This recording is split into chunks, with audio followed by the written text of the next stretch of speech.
Hello, how's everybody doing? Hope everybody's out there taking pictures of these pretty fall colors and enjoying this wonderful weather we've been having. Today I'd like to talk about some more masking tools in Lightroom. We all know that we have our masking tools, these new ones that are just really great, subject, sky, background. But there's another one that we need to look at that just isn't getting enough attention, and it's probably one of the more powerful tools that we have within Lightroom. We're looking at a photograph here, and when we launched it, and we launched our masking tools, it automatically searches for people. And if it finds them, it will put little icons of their faces so you can work on them. But sometimes Lightroom can't find people. Even though we see we have 4 people here, maybe even 6 or more, it still didn't find any. And this is where this new tool really comes in handy. And it's called the Objects tool, or I like to call it the Object Selection. And this is really came over from Photoshop. They finally brought it into Lightroom, and it's very powerful and very easy to use. So let's take a look at this photograph. Let's get it a little clean. Let's hit auto and brighten it up a little bit. And I want to go over this object selection tool and how we use it. So we'll activate our masks. And here you can see we have objects. And again, when we activate mask, it immediately starts looking for people. If you wanted to give it a second try, shut it down, open it up again, and it'll look for people. If it finds them, it'll put their icons here. But as you can see, it didn't find any. So we're going to use our object selection tool to find and mask out these people. So the first thing we want to do is click Objects. Now when we click Objects, we have 2 options.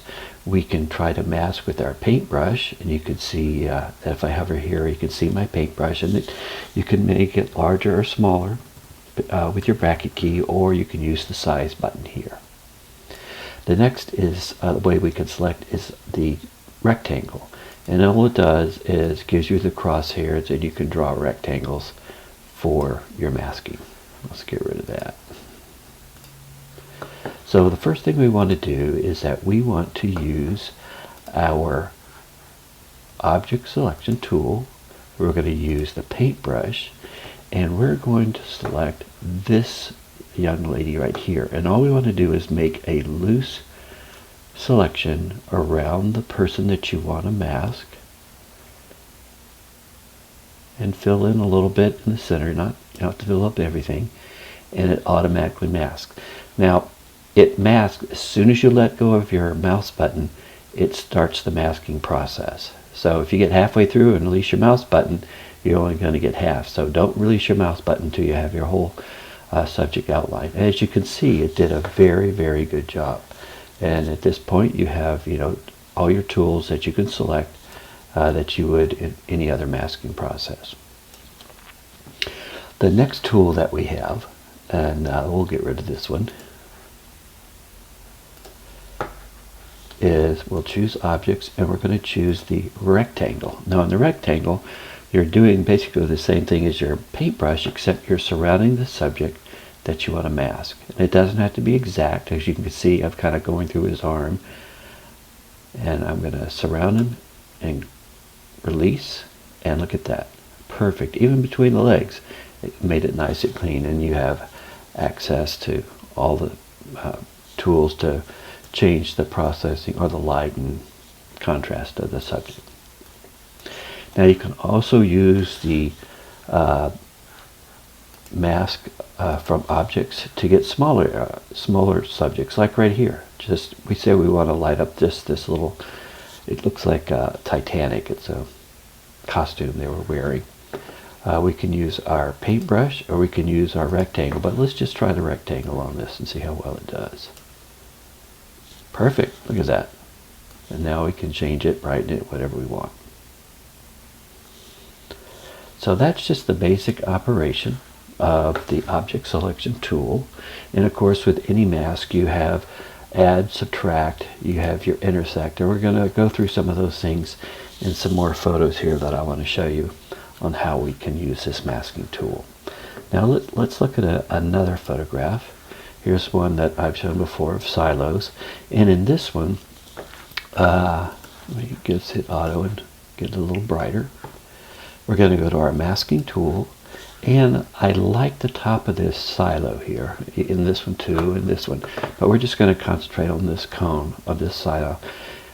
If I try to bring out that patina on here, if I bring down the exposure and bring down the shadows, it affects the whole picture. So we want to mask it. We're going to click our masking tool, and we're going to use our object selection, and I'm going to use my paintbrush, and I'm just going to draw right around the cone of this.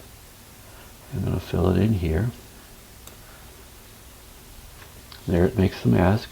You can see that it got a little bit of the pipe at the top. All we have to do is go to subtract, use brush, and just kind of paint that away. No problem.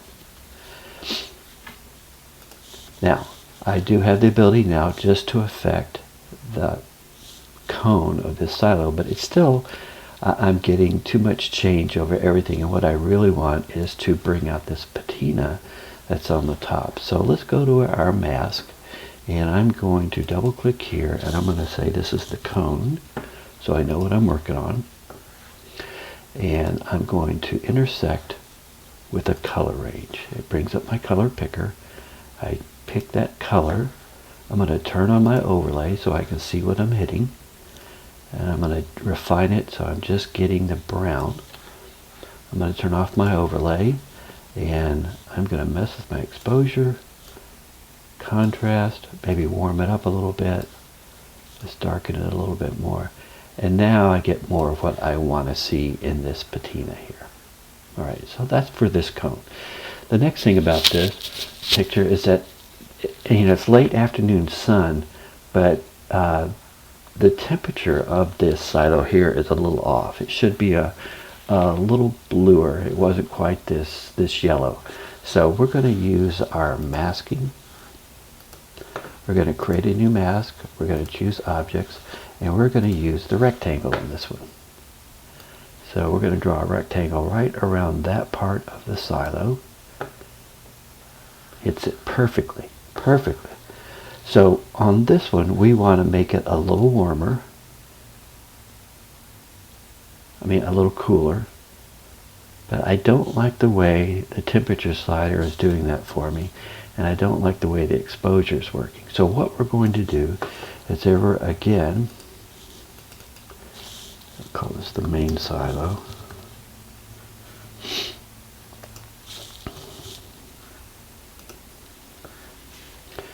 I'm going to use intersect, and this time I'm going to intersect with luminance. Right? And I'm going to pick probably the brightest area here. And the reason I'm doing this is because, as you can see, we have light fall off on the back side of this. So we don't want to lose that light shadow that's in there. And that's where our luminance will come in. So if we turn our overlay on and I adjust my luminance here, you can see wherever the purple disappears is where the mask will not affect. And I want to adjust it to where I don't really have anything affecting this side, only right here. Alright, I'm going to turn my overlay off. I'm going to turn the exposure up just a little bit, give it a little more contrast. And now I want to change the color a little bit here. I want to cool it down just a little bit. And you can see while I'm doing this, let's give it just a little bit more. We're affecting the luminance here, so it's brightening up, but we're not affecting the luminance here. So we get that light fall off because this is actually round and the light is not getting totally to this back side. So that's the way our luminance intersect will work to make this a little more realistic. And just one more thing real quick. I'm not going to do much with it, but this object selection really can select irregular shaped objects too. So if we wanted to do something with the foliage here, if we go up here and create a new mask and we use our object selection, we're going to use our paintbrush. If we just make a very loose selection around here, and I'm not going to grab all of it, I'm just going to grab some of it just like this.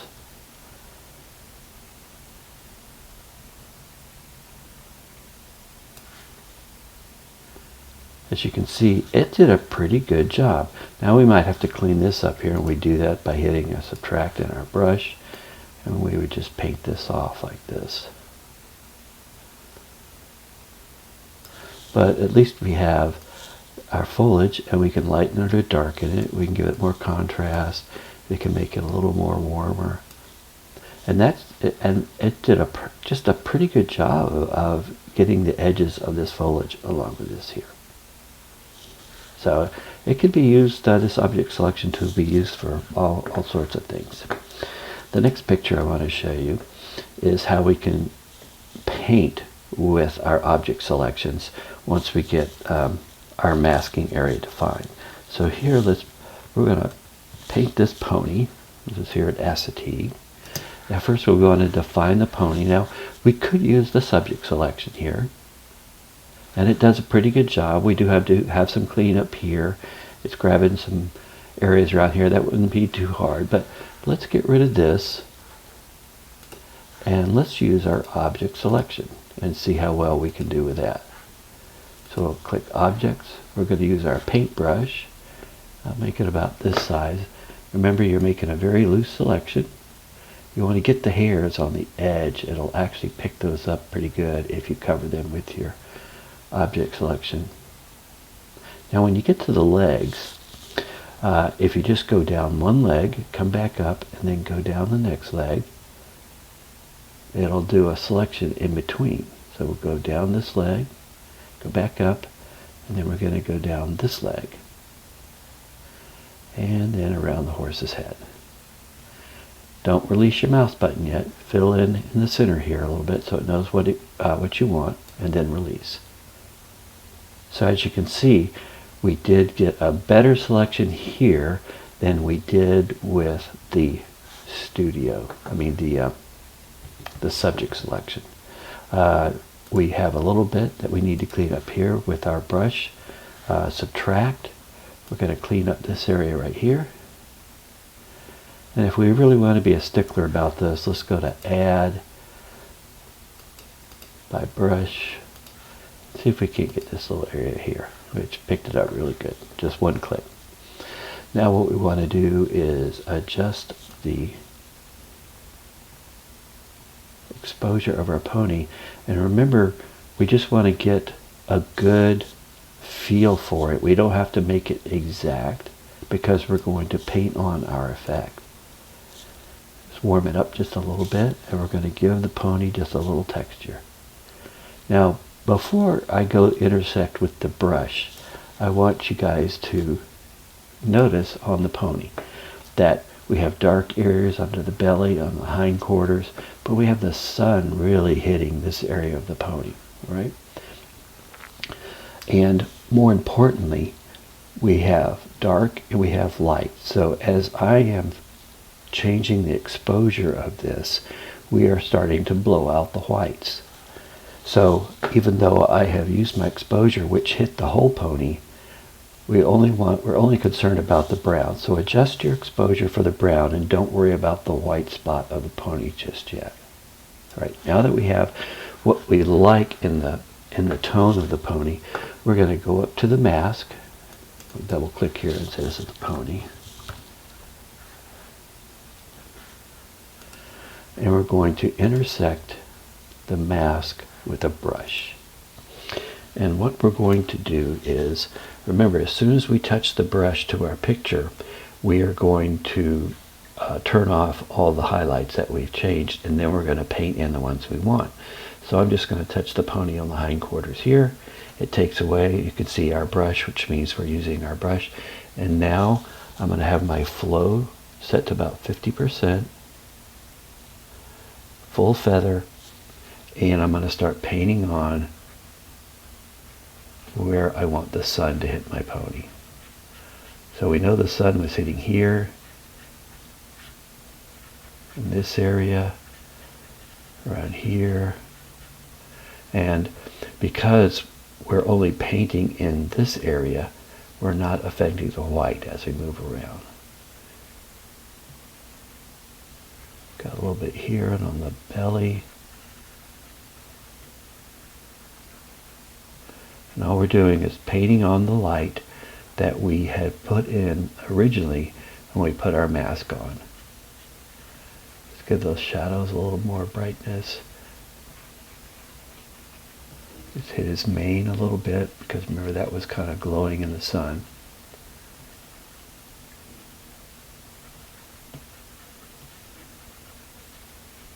And all you're doing is using your mouse or your brush, if you have a pad, and you're just painting on the light. That light was hitting the pony. And just for the sake of time, I'll stop here. But that looks like we got a pretty good job. So now if we go up here to the eyeball and we click on it, it turns the mask off, turns our mask on. So you can see, even though when we initially put the exposure on the pony, it was everywhere, but when we intersect it with a brush, we can paint on exactly where we want that light to hit, and it looks more realistic. Alright, here we have a picture from the Renaissance Fair this year in Maryland. And what we want to do is, I want to brighten up the king's outfit and kind of warm up his facial features in his hands. If we click on the masking brush, you can see it automatically finds 6 people. And if you hover over each person, it'll show you what it selected. If we hover over the king, we have him selected. As we move through these different selections, it'll show you the other areas that you can hit. If you want to see the entire person, you would just click on this and then hit complete mask. The trouble is, it's got his face and his hands masked with his clothes, and I don't want that. I want them to be separate. So what we're going to do is that we're going to go to our masking tool, and we're going to choose object, and we're going to make a new mask, and we're just going to mask out his clothes. That's the first thing I want to do. So let me get in here with this masking brush, and we're going to make sure we have all his clothes selected. And the more you fill in, the better the masking, I find, usually is. If you leave any blank spots, it's kind of a hit and miss. Just depends on the object, but let's see what we get here. Alright, we got a really good selection. We just have a couple areas of cleanup. So we're going to choose subtract, and we're going to take away this area here. And we're going to hit add brush, and we're just going to paint in this little area here like this. Looks like I took out too much up here, so let's fill this back in. Here we go. Now what we can do is we can increase the exposure, add a little more contrast, a little bit of the shadows, take down the highlights a little bit, and let's add a little color to his outfit. Alright, so I like the way that looks. Now I want to, we're going to call this the king body.